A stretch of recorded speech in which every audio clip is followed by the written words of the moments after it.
श्रोते हो नमस्कार. स्वस्थ भारत कार्यक्रमात मी सुचेता गरुडे आपल्या सगळ्यांचं मनापासून स्वागत करते. श्रोते हो, आज आपण स्वस्थ भारत या कार्यक्रमात हार्निया या पोटाच्या विकाराबद्दल जाणून घेणार आहोत. खरं तर सध्याच्या धावपळीच्या जगामध्ये आपण फार बारकाईनं आपल्या आरोग्याकडे लक्ष देत नाही. शरीर तर आपल्याला प्रत्येक आजाराचं इंडिकेशन देत असतं, पण आपल्याला त्याकडे लक्ष द्यायला सध्या वेळ नाही आहे. मग त्याचं रूपांतर भयानक अशा स्वरूपात होतं, मग आपण जागे होतो. तर हर्नियाच्या बाबतीत सुद्धा असंच काहीसं आहे. तर हा हर्निया नेमका का होतो, त्याची लक्षणं काय आहेत, त्याची कारणं काय आहेत आणि तो जर चुकून झालाच तर त्याची उपचार पद्धती काय आहे, हे आज आपण स्वस्थ भारत या कार्यक्रमाच्या माध्यमातून जाणून घेणार आहोत.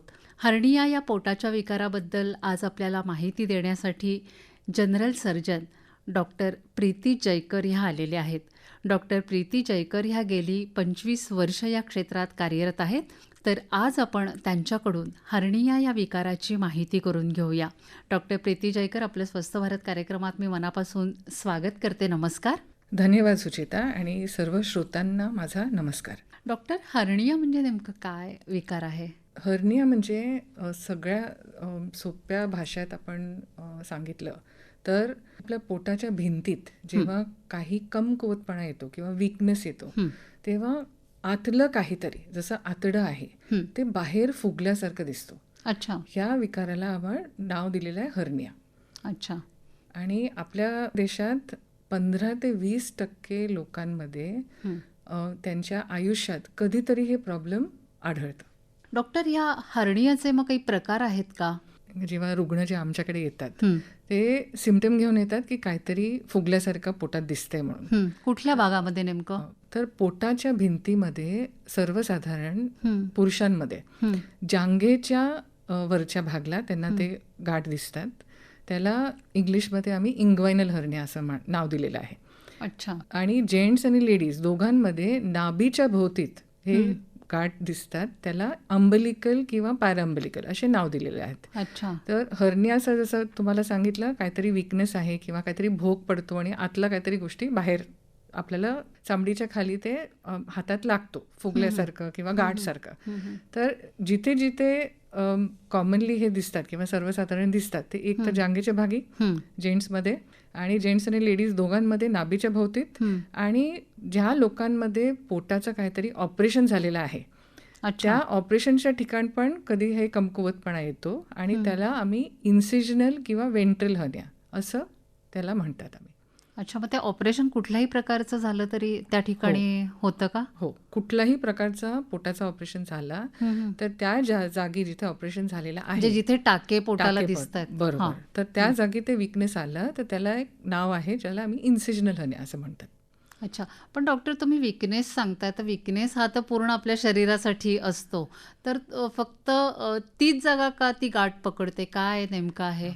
आता ह्याच्यासाठी थोडंसं आपल्याला आपल्या पोटाची भिंती आहे त्याच्याबद्दल थोडंसं आपल्याला माहिती पाहिजे. तर पोटाच्या भिंतीमध्ये आपल्याला पुढे काही हाड नाही आहेत सपोर्टसाठी. तर पोटाची आतडी आहे किंवा जे बाकीचे अवयव आहे त्यांना प्रोटेक्ट करण्यासाठी आपल्याला 3 लेअरचे मसल असतात, स्नायू असतात. अच्छा. अच्छा. ह्या स्नायूचा जो स्ट्रेंथ आहे किंवा त्याचा जो आधार आहे तो त्या टोनवरती असतो, मसल टोन जे आपण म्हणतो ते. तर ह्याच्यामध्ये पोटाच्या 2 ठिकाणी, जसं आपल्याला नाभी आहे, ते नाभी आपण म्हणतो की जन्मापासून जो स्कार आहे किंवा पॉइंट आहे तो जन्मापासून असतो, कारण तिथेच ते आपल्या अंबलिकल कॉर्ड अटॅच असतो.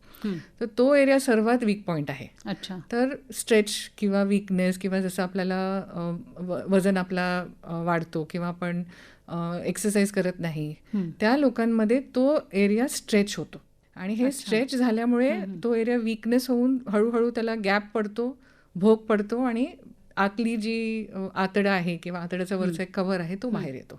अच्छा. जांघेच्या भागेत जो पुरुषांमध्ये होतो त्याच्यामध्ये नैसर्गिक एक छोटासा केनाल म्हणतात त्याला, इंग्वायनल केनाल, जे आतला जो वॅस्क्युलर जे आपण नस वगैरे वळतो ते आतून, पोटाच्या आतून ते बाहेर येतो. तर त्या गॅपमध्ये जे ऑलरेडी नैसर्गिक आहे तिथे वीकनेस झाली किंवा लहान वयांमध्ये त्याच्याबरोबर आतला एक सॅकसारखा बाहेर येतो, त्याला अच्छा. आम्ही इंग्वायनल हर्निया म्हणतो. तर म्हणून अच्छा. ते जास्त जेंट्समध्ये किंवा पुरुषांमध्ये त्या टाईपचा गाठ आम्ही बघतो. अच्छा, महिलांमध्ये नाही जांघेमध्ये गाठ तुम्हाला दिसत का? नाही, की प्रमाण कमी आहे त्याचं? कमी प्रमाण आहे, कारण 70 ते 80% हे जे इंग्वायनल हर्निया आहे ते जेंट्समध्ये आहेत आणि फक्त अराउंड 3% किंवा 3% लोकांमध्ये ते स्त्रियांमध्ये आम्ही ते बघतो. अच्छा. आणि हे स्त्रियांमध्ये बाळावस्थेमध्ये, म्हणजे जे एकदम लहान मुलांमध्ये असतात त्याच्यामध्ये ते दिसतात. डॉक्टर प्रीती, मला नेमका हाच प्रश्न विचारायचा आहे की याला वयाचं काही बंधन आहे का? म्हणजे लहान मुलांमध्ये हर्निया दिसतो का? बिलकुल दिसू शकतो. हां. जन्मजात शिशुपासून किशोरावस्थेपर्यंत, म्हणजे 18 वर्षापर्यंत हे प्रकार कंजेनायटल हर्निया असं मानलं जातं. आणि ह्याचा जो मी आता तुम्हाला जसं सांगितलं की तो जो रास्ता आहे, जो नैसर्गिक आहे, त्याच्यामध्ये थोडंसं वीकनेस किंवा त्याच्या डेव्हलपमेंटमध्ये थोडंसं आतली एक पिशवीसारखं बाहेर येते आणि कधी कधी आतडं पण येऊन लहान वयामध्ये, म्हणजे बाळांमध्ये पण ते जाऊन अडकू शकते. अच्छा, मग हे लहान मुलांचं आईला कसं दिसून येतं? आईने कसं लक्ष ठेवायला पाहिजे ह्या गोष्टीकडे? फुगल्यासारखं दिसेल तिकडे आणि अच्छा. रडताना किंवा उभं राहिल्यावर ते जे जांघेच्या एरियामध्ये तो दिसतो किंवा नाभीच्या एरियामध्ये दिसतो आणि अच्छा. झोपल्यावर ते बसून जातो. अच्छा, पण ही गाठ हर्नियाची जी आहे ती काही दुखते का? तुम्ही एकदम बरोबर प्रश्न विचारला सुचेता. ह्याचा सर्व लोकांमध्ये हा एक गैरसमज आहे की गाठ दुखल्यावरतीच आपण डॉक्टरकडे जायचं. पण हर्निया, जसं मी तुम्हाला आधी समजवलं, ते भिंतीमध्ये कमकुवतपणा आहे. आता आपल्याला फक्त गाठ दिसतात आणि सर्वसाधारण सगळ्या लोकांमध्ये हेच एक प्रकार असतो की गाठ आहे पण ते बरेच वर्ष आहे, मला त्रास देत नाही, तर बहुतेक त्याच्यामध्ये आपल्याला काही करायची गरज नाही पडू शकते. पण हा प्रॉब्लेम असा आहे की जो भोक आहे किंवा जो वीकनेस आहे तो लहान असून, म्हणजे 1 सेंटीमीटर 2 सेंटीमीटर, कधी कधी त्याच्यापेक्षा लहान असल्यावर आतली आतडी फसून गेली, म्हणजे त्या गॅपमध्ये फसून गेली, अच्छा. तर तो इमर्जन्सी सिच्युएशन येऊ शकतो. अच्छा. आणि त्या सिच्युएशनमध्ये जेव्हा चा जो रक्तप्रवाह आहे तो बंद झाला, तर जो आतडी फसलेली आहे त्याला काळपणा येऊन, त्याला आम्ही जे गँग्रीन म्हणतो आणि इंग्लिशमध्ये त्याला आमच्या सर्जरी लँग्वेजमध्ये स्ट्रँग्युलेटेड हर्निया. अच्छा. हे प्रकार लगेच, म्हणजे जीवाला धोकापर्यंत पेशंटला त्रास होऊ शकतो आणि इमर्जन्सीमध्ये आम्ही ऑपरेशन करतो.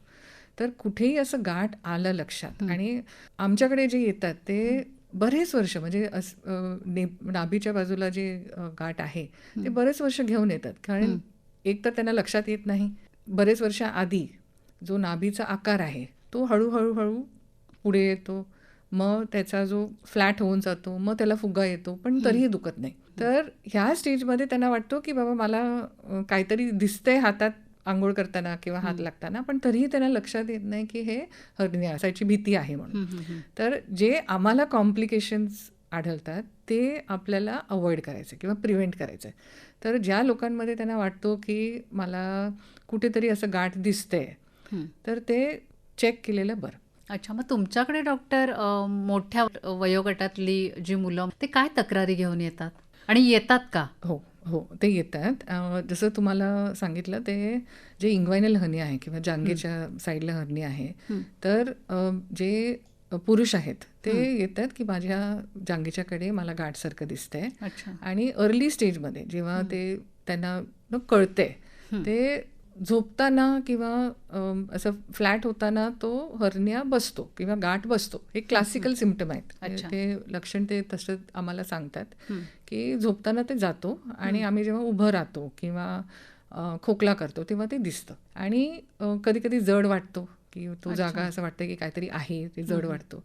आणि थोड्या वर्षानंतर किंवा महिन्यानंतर, ते अनप्रेडिक्टेबल आहे, पण थोड्या महिना किंवा वर्षानंतर तो गाठ बसत नाही, परत तसंच राहतो. अच्छा. आणि लेट स्टेजमध्ये तो दुखतो किंवा त्याच्यावरती जसं तुम्हाला आधी सांगितलं की आतडी फसली किंवा काहीतरी त्याचा रक्तप्रवाह गेलं, तर ते खूप दुखून उलट्या घेऊन किंवा ते कॉम्प्लिकेटेड स्टेजमध्ये पण आमच्याकडे येतात. अच्छा, मग ती गाठ हाताला लागते कशी? टणक असते, मऊ असते, कशी असते साधारण? आणि आकार काय असतो तिचा?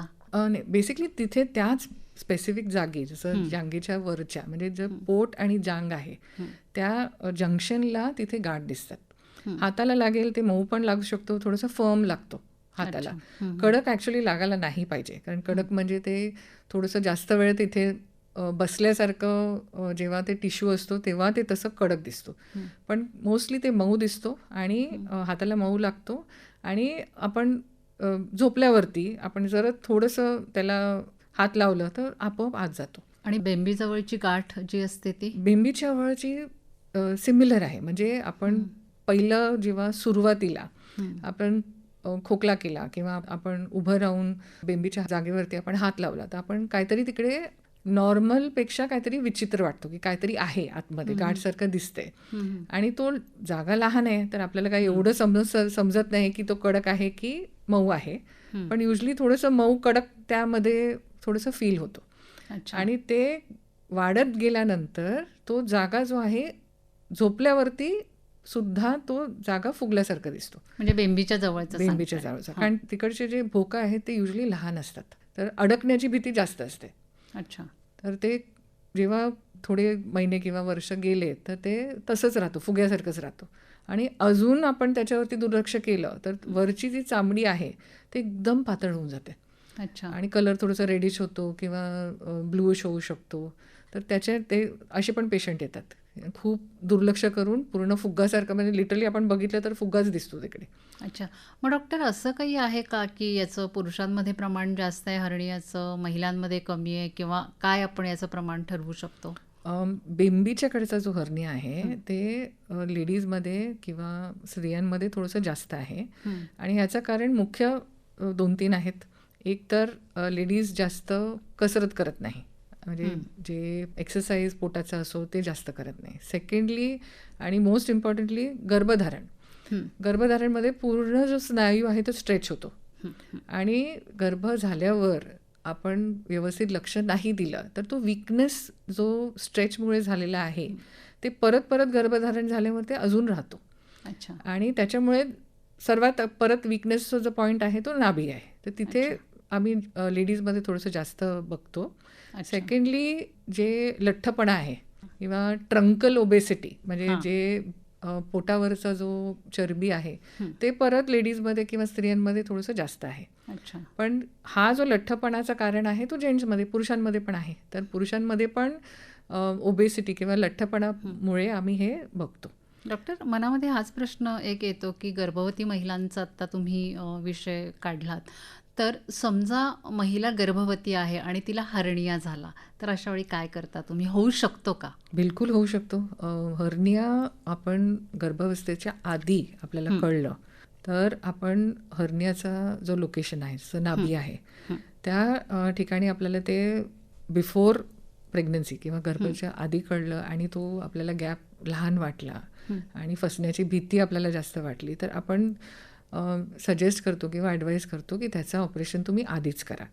पण गर्भावस्थेला जेव्हा होतो तेव्हा युजली जसं युट्रस वाढतो गर्भावस्थेमध्ये तर ते कवर होतो तो एरिया स्ट्रेचमुळे, तर त्याच्यामध्ये थोडंसं कॉम्प्लिकेशन कमी आहे.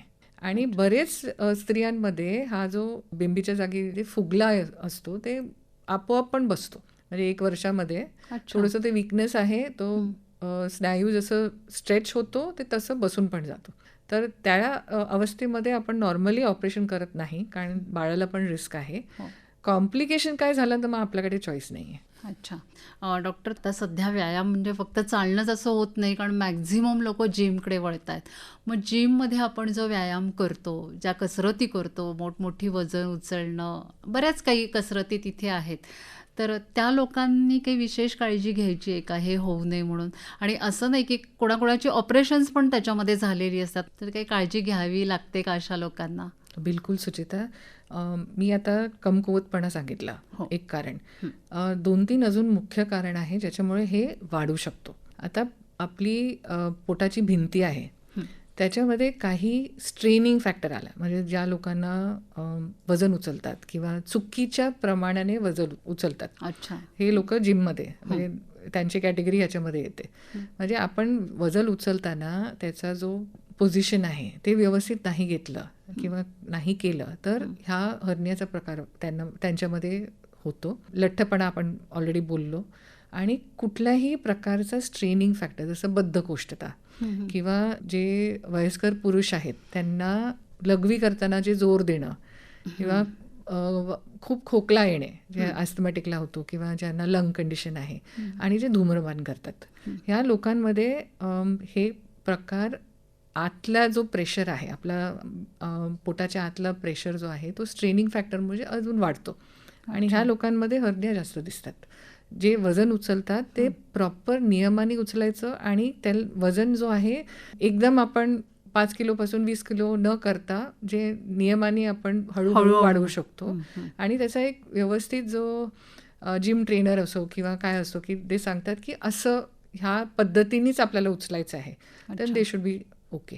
अच्छा. आणि डॉक्टर प्रीती मला एक सांगा की हर्नियामुळे कोणकोणत्या अवयवांवरती आपल्या ताण येतो किंवा परिणाम होतो? जे अडकलेली गोष्टी आहे हर्नियामध्ये तो सर्वात रिस्कमध्ये असतो. म्हणजे जसं आपण आधी सांगितलं आतडं आतमध्ये फसू शकतो. हां. आता आतडं फसलं तर आतडं लहान होलमध्ये किंवा मोठ्या होलमध्ये, तर आपण एवढंच विचार करा की लहान होल म्हणजे 1-1.5 सेंटीमीटरमध्ये एक आतड्याचा लूप फसला तर तो आतड्याचा लूप परत नाही गेला आणि तिथेच फसून त्याचे जे रक्तपुरवठा जे व्हॅस्क्युलर जेव्हा वेसल सांगतात त्याच्यावरती दाब आली कारण तो होलच्या ह्याच्यामध्ये टाईट होतो आणि सूज पडते. सूज पडल्यानंतर तो त्याचे जे वेसल्स आहेत जे वेन्स आणि आर्टरीज आहेत ते बंद पडतात आणि तो जो भाग आहे तो काळा पडतो. तर तो जे अडकलेली गोष्टी आहे हर्नियामध्ये ते जास्त रिस्क आहे आणि जे जिथे अटॅच्ड आहे म्हणजे जे आता आतडीचा भाग आहे तो कुठला आतडीचा भाग बाहेर आलेला आहे त्याचे जे पुढचं मागचा जो टिश्यू आहे ते हर्निया सॅकमध्ये नाही आहे पण तो खाली गेलेला आहे. तो तिकडे काही त्याचा दुष्परिणाम झाला आहे का ते ऑपरेशनच्या वेळेसच आम्हाला कळतो. अच्छा. जास्तीत जास्त किती वयापर्यंत हर्निया होऊ शकतो? जन्मजातपासून 90-100 कुठल्याही वयात होऊ शकतो. अच्छा. 15 ते 20% लोकांमध्ये. आता तुम्ही विचार करा भारत देशात 15 ते 20% लोक म्हणजे किती? 15 to 20% किंवा टक्क्यामध्ये कुठल्याही वयात त्यांनाही हा प्रॉब्लेम होऊ शकतो. अच्छा. आणि डॉक्टर प्रीती मला सांगा की तुमच्याकडे असा एखादा पेशंट तक्रार घेऊन आला त्याच्या जांघेमध्ये गाठ आहे किंवा बेंबीभोवती फुगीर काहीतरी दिसतंय, मग तुमचं काय काम सुरू होतं तेव्हा असा पेशंट तुमच्याकडे आल्यानंतर? पहिलं आम्ही हिस्ट्री घेतो म्हणजे काय कधीपासून आहे, त्याला काय त्रास होत आहे का, त्याच्यावरती त्यांनी काय आधी उपचार केले आहे का. कारण एक कंडिशन आहे ज्याला आम्ही रिकरंट हर्निया म्हणतो म्हणजे जे ऑलरेडी झालेलं आहे, ऑपरेट झालेलं आहे आणि परत झालेलं आहे. तर हे सगळं हिस्ट्रीमध्ये किंवा त्यांना विचारून आम्ही हिस्ट्री हे करतो, पहिलं क्लिअर करतो. त्याच्यानंतर आम्ही जेव्हा पेशंटला प्रत्यक्ष एक्झामिन करतो, तपासणी करतो, तेव्हा कुठे गाठ आहे ते आपोआप बसते का, नाही बसत तर आपल्याला काय वाटते की तिथे काय फसलं आहे. कारण आम्हाला पण कळतं की त्याच्यामध्ये आतडं आहे की आतडीच्या वरचा एक लेअर असतो तो आहे का. त्याचा जो भोक आहे तो आपल्याला हातात फील होतंय का, म्हणजे किती मोठा आहे. म्हणजे तुम्ही हातानेच हे टेस्ट करता? सगळं हातानेच करतो. तर हे ओपीडी बेसिसवरती आम्ही चेक करतो आणि त्याच्यामध्ये आम्हाला कळतो की हा रेड्युसेबल हर्निया आहे का, म्हणजे ते आपोआप बसतंय का, पूर्ण उतरते जे आतमध्ये फसलेली गोष्टी ते पूर्ण बसतंय का. मग फसतंय तर त्याचं नाव आम्ही रेड्युसेबल हर्निया हे देतो. त्याच्यावरती आपल्याला लगेचच्या लगेच ऑपरेशन, कधी कधी आम्ही थोडा वेळ थांबून पण प्लॅन्ड सर्जरी ते करू शकतो. त्याच्यानंतर आपल्याला वाटतं की ते आपल्याला भोक लहान दिसतंय तर आम्ही युजली पेशंटला हे काउन्सिल करतो की बाबा लहान भोक आहे, फसण्याची भीती ऑब्व्हियसली जास्त आहे, लॉजिकल आहे, कारण जे लहान भोक आहे फसण्याची भीती तेवढीच जास्त. तर याच्यामध्ये दुर्लक्ष नका करू, हे आपण जीव धोका देऊ शकतो आपल्याला हा प्रॉब्लेम, तर ह्याच्यावरती निदान आपण लवकर करूया. नेक्स्ट स्टेजमध्ये ते आले जे बसत नाही आहे, ते गाठ लागते आणि आपल्या हातातून पण ते आत जात नाही आहे, त्यांना थोडीशी आपण लवकरात लवकर ऑपरेशन केलेलं तसं सल्ला देतो. आणि कधी कधी काय टेस्ट लागतात, जसे सर्वात सोपं सोनोग्राफीमध्ये काय फसले ते पण दिसते, भोकाचा साईज पण दिसतो आणि ह्याच्यामध्ये अजून आपल्याला क्लिअर होतो की बाबा गाठचं साईज काय आहे. आता हे आपल्याला तेव्हा लागतो जेव्हा तो गाठ फसलेला आहे, म्हणजे अच्छा. त्याला इरेड्युसिबल म्हणतो, कारण तेव्हा आपल्याला गाठचं एक्झॅक्टली साईज बाहेरून कळत नाही. अच्छा. तर ह्या लोकांमध्ये कधी ते लागू शकतात. अच्छा. पण या गाठीचा साईज जास्तीत जास्त किती असतो अहो ते आणि त्याच्यावरती हा कुठल्या स्टेजचा हर्निया आहे हे तुम्हाला ओळखता येतं का? स्टेजेस असं म्हटलं तर आम्ही फक्त रेड्युसिबल, इरेड्युसिबल, ऑब्स्ट्रक्टेड आणि स्ट्रँग्युलेटेड असं आम्ही सर्जिकली त्याला क्लासिफाय करतो. अच्छा. म्हणजे त्याच्यामध्ये आपण कुठलाही हर्निया असो, म्हणजे नाभीचं असो किंवा इंग्वायनल असो, आपल्यासाठी तो बेसिकली जास्त इम्पॉर्टंट आहे, कारण तो सर्जिकल डिसिजन किती लवकर करायचं, कसं करायचं, कधी करायचं, ते सगळं आपल्याला त्याच्यावरती निर्भर आहे. आता साईज म्हटलं तर जे पुरुषांमध्ये इंग्वायनल हर्निया बघतात, आम्ही पोटापासून गोटीपर्यंत जे स्क्रोटल सॅक आहे तिथपर्यंत सूज येतात आणि अच्छा. काय लोकांना ते हायड्रोसिल वाटतो, कारण ते गोटी पूर्ण सुजून जातो, पण ते ॲक्च्युली त्याच्यामध्ये पूर्ण आतली आतडी ऑलमोस्ट अराउंड 3 ते 4 फूट पण जाऊन फसू शकते. अच्छा. तर एवढं असे पण मोठे मोठे हर्निया घेऊन येतात. त्याला जायंट हर्निया असं नाव दिलेलं जातं. अच्छा. आणि डॉक्टर तुम्ही मगाशी बोलता बोलता म्हणालात की असेही पेशंट्स येतात की एकदा हर्निया झालाय, त्यांचं ऑपरेशन झालंय तरी त्यांना पुन्हा हर्निया झालाय. तर हे का होतं? पुन्हा असा हर्निया होतो का एकदा ऑपरेशन झाल्यानंतर? असं जगभरात कुठलाही हर्निया, म्हणजे आपण नाभीचा म्हणू किंवा इंग्वायनल म्हणू, वेंट्रल म्हणू, सगळ्यांचा जो रिकरन्स रेट आहे, म्हणजे जे परत येण्याची भीती आहे, ते कुठेही शून्य नाही आहे. कारण आपण काय करेक्ट करतोय, बेसिकली जो भोक आहे किंवा कमकुवतपणा आहे त्याला आपण करेक्ट करतोय, आणि तो आपण जसं वय वाढतोय किंवा आपला जो स्ट्रेनिंग फॅक्टर आहे, बद्धकोष्ठता आहे, खोकला आहे, तो आपण कमी नाही केला, लठ्ठपणा वाढत गेला किंवा वीकनेस वाढत गेला, तर त्या जागी सोडून त्याच्या आजूबाजूला पण वीकनेस होऊ शकतो, मग हर्निया रिकर्स. तर हे सगळं आपल्याला जेव्हा पेशंटला आम्ही समजवतो, आपण हे क्लिअर करून टाकतो त्यांना, की क्लॅरिफाय करतो की हा आपण करतोय तर बरा, कारण ऑलरेडी आता डिफेक्ट झालंय, तुम्हाला आता आपल्याला गडबड दिसतंय, पण त्याला परत नको यायला म्हणून आपल्याला हे सगळं जे लाईफस्टाईल चेंजेस आहे ते करायलाच पाहिजे. अच्छा. आणि डॉक्टर मला सांगा की ऑपरेशन झाल्यानंतर त्या पेशंटनी काय काळजी घ्यायची? हे आता आपण लाईफस्टाईलचं तर सांगितलंच, हो. पण वजन ॲटलिस्ट आम्ही 3 महिन्यापर्यंत सांगतो की उचलू नका, कारण त्याच्यानी परत जे टाके मारलेत किंवा जे आपण जाळी बसवली आतमध्ये त्याच्यावरती आपल्याला ताण नको. अच्छा. कारण त्याच्यावरती ऑपरेशन हा एकमेव उपाय हर्नियावरती आहे. आणि त्याच्यानंतर मग पेशंटनी काय काळजी घ्यायची नेमकी एकदा ऑपरेशन झाल्यानंतर? आणि हे ऑपरेशन मोठं आहे की पेशंट लगेच बरा होतो, किंवा हे ऑपरेशन स्कोपीनी होतं का, की पूर्ण पोट चिरूनच होतं? काय नेमकं ऑपरेशनचा प्रकार आहे हा? प्लॅन्ड सर्जरी, ओपन सर्जरी जे आपण आधीपासून करतोय ते होऊ शकतो, आणि लॅप्रोस्कोपी, छोट्या छिद्राने जे आपण ऑपरेशन करतात त्याला लॅप्रोस्कोपी म्हणतात. बरेच लोक त्याला लेझर म्हणतात, पण ते ॲक्च्युली लॅप्रोस्कोपी आहे. अच्छा. छोट्या छिद्रातून आपण तोच ऑपरेशन करतो, पण रिकव्हरी फास्ट आहे, कारण छिद्र एकदम लहान आहेत. तर हे आहे. आणि आता लेटेस्ट आलेले ते रोबोटिक सर्जरी. बेसिकली तर छोटं छिद्र आहे, पण रोबोटिक प्रमाणे आपण ते ऑपरेशन करू शकतो. अच्छा. डॉक्टर, शेवटचा प्रश्न विचारते की मुळात हर्निया आपल्याला होऊच नाही म्हणून आपण काय काळजी घ्यायची नेमकी? पहिलं तरी आपला लाईफस्टाईल जो आहे तो जेवढं आपण नियंत्रणात आणू शकतो तो बेस्ट आहे. तर न्यूट्रिशन, जे आपण डाएट घेतोय, काळजी घ्यायची की लठ्ठपणा नको. तर आपला BMI किंवा आपला जो बेसिक वेट आणि हाईटचा जो एक रेशो आहे तो मेंटेन करायचा. अच्छा. एक्सरसाइज रोज करायला पाहिजे. असं नाही की आपण 10 दिवसात एकदा केलं आणि आपल्याला बरं वाटलं. आणि आपण एक्सरसाइज प्रमाणात केला, डाएटरी व्यवस्थित घेतला, आणि हे जे स्ट्रेनिंग फॅक्टर आहे, बद्धकोष्ठ आहे किंवा खोकला आहे, त्याला आपण लगेचच त्याचा इलाज करून ते रिव्हर्ट केला तर आतला स्ट्रेनिंग आपण अवॉइड करू शकतो. नक्कीच डॉक्टर. डॉक्टर प्रीती जयकर, आज आपण इथे आलात आणि आमच्या श्रोत्यांना हर्निया या पोटाच्या विकाराबद्दल खूप महत्त्वाची अशी माहिती सांगितली. त्याबद्दल सगळ्या श्रोत्यांतर्फे, आकाशवाणीतर्फे आणि या कार्यक्रमाचे सादरकर्ते रोशन जाधव यांच्यातर्फे मी आपले मनापासून आभार मानते. धन्यवाद.